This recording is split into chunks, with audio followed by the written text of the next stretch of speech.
Well, new outrage over the death of an unarmed 17-year-old Florida boy, Trayvon Martin. He was shot dead by a neighborhood watch leader. Now, today, about 100 people rallied outside the Seminole County Courthouse. They want charges filed now against George Zimmerman. Martin was headed home from a convenience store when he was shot by Zimmerman. It was February 26th. Listen now, we're just hearing the 911 calls being released, and you can hear the dispatcher telling George Zimmerman, the neighborhood watch guy, do not confront the teen. Something's wrong with him. Yeah, he's coming to check me out. He's got something in his hands. I don't know what his deal is. Are you following him? Yeah. Okay, we don't need you to do that. Okay.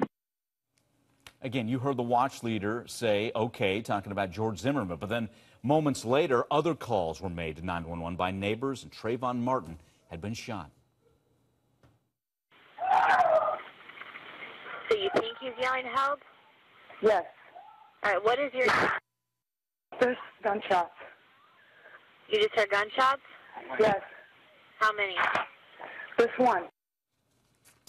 Well, George Zimmerman, he says he fired in self-defense and he has not been charged, remains free as the investigation continues. Trayvon Martin's family, they want him arrested right now. This is a case that has really fired up so many people, so much emotion here. Anna Gonzalez is with us, social media producer.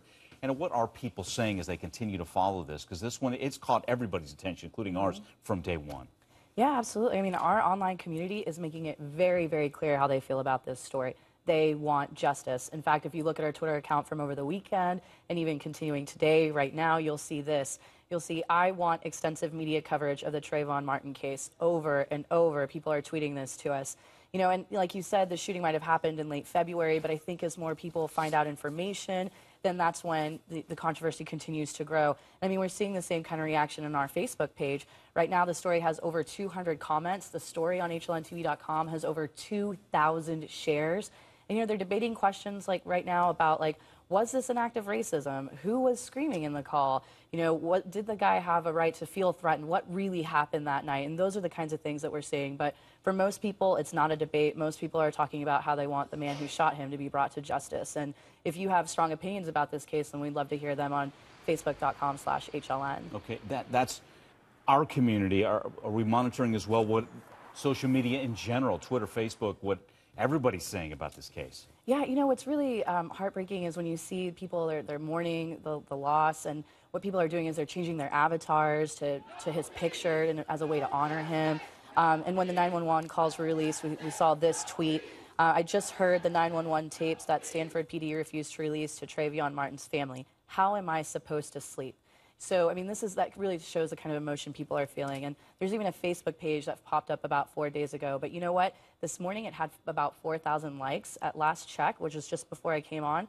6,000, more than 6,000 people are liking this page, and they're sharing news and information because they want to know, you know, how they can help by sharing info. And it's such a heartbreaking case. I mean, in the authorities, they're saying they're doing, obviously, the thorough investigation here.